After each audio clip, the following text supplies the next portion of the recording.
kanarratti kantiibaan itti aantuun bulchiinsa magaalaa Finfinnee Aadde Adaanech Abeebee dabalatee qaamoleen mootummaa garaagaraa fi miseensonni koree hojii raawwachiistuu Federeeshinii Kubbaa Miilaa argamuun simannaan ho'aan taasifameefii jira. Waltajjicha irratti haasawaa kan taasisan kantiibaa itti aantuun bulchiinsa magaalaa Finfinnee Aadde Adaanech Abeebee qabxichi yeroo tokkummaan biyyattii barbaachisutti waan argameef kabajni isinii malaa jedhaniiru.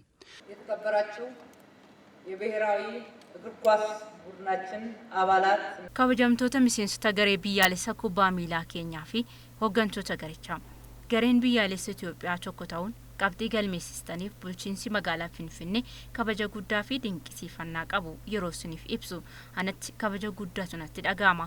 Baga gammannee baga gammaddan. Waancaa Afrikaa irratti hirmaachuu keessan hordofuun har'a tokkummaan biyyattii akka cimu waan gootaniif daddaballee qabxii galmeessistaniif isin galateeffanna.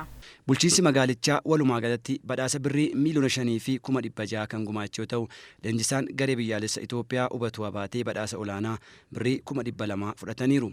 Taphattoonni dhaabbiidhaan hiriiranii taphatan birrii 150 akkasumas taphattoonni eeggattoonni immoo birrii 100 miseensonni kanneen biroof badhaasni maallaqaa sadarkaan kennameefira. Pirezidaantiin Federeeshinii Kubbaa Miilaa Itoophiyaa Obbo Isaayyaas Jiraa badhaasa birrii 90,000 yoo argatan, miseensota koree hojii raawwachiistuu Federeeshinii Kubbaa Miilaaf immoo tokkoon isaanii birrii 40,000 argataniiru. Badhaasicha ilaalchisuun leenjisaan garee biyyaalessaa Ubatuu Abaatee yaada itti aanu kennaniiru.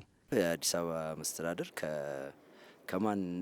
ከብዙ ሰው ቀድሞ ማለት ነው bulchiinsi magaalaa Finfinnee qaamolee hedduu dursuun sa'aatii kanatti nu waamee waan nu badhaaseef hedduu kan nu gammachiisee fi gatii kaffallee iddoo kennee nu badhaasuu isaatiif maqaa taphattootaa fi maqaa miseensota biiroon galateeffachuun barbaadama.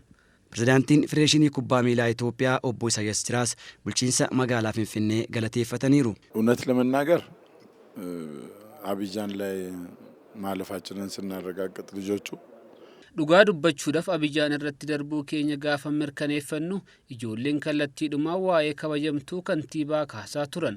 Qabatamaanis wanti ta'e suma kanam baay'ee gammanneerram, ijoolleenis gammadaniiru. Komishinarri Komishinii Ispoortii magaalaa Finfinnee Obbo Balaay Dajan badhaasichi kan barbaachiseef garicha jajjabeessuu fi bulchiinsi magaalichaa yeroo kamuu garee biyyaalessaa waliin jiraachuu kan agarsiisu ta'uu himaniiru. Yeroo itti aanuttis dhaabbileen biroo fi abbootiin qabeenyaa garee biyyaalessaaf beekamtii fi badhaasaa ni kennuu jedhameetu eegama.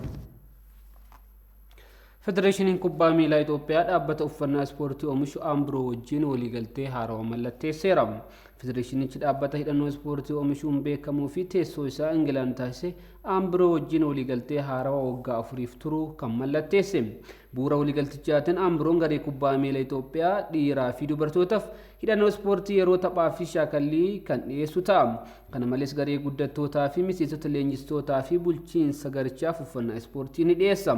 Sirna waliigaltee mallatteessuu irratti pirezidaantiin Federeeshinii Kubbaa Miilaa Itoophiyaa Obbo Isaayyaas Jiraa qulqullina hidhannoo ispoortii Ambroon waggoota 2 darban garichaaf dhiyeessaa turetti gammadu akka ta'an himaniiru.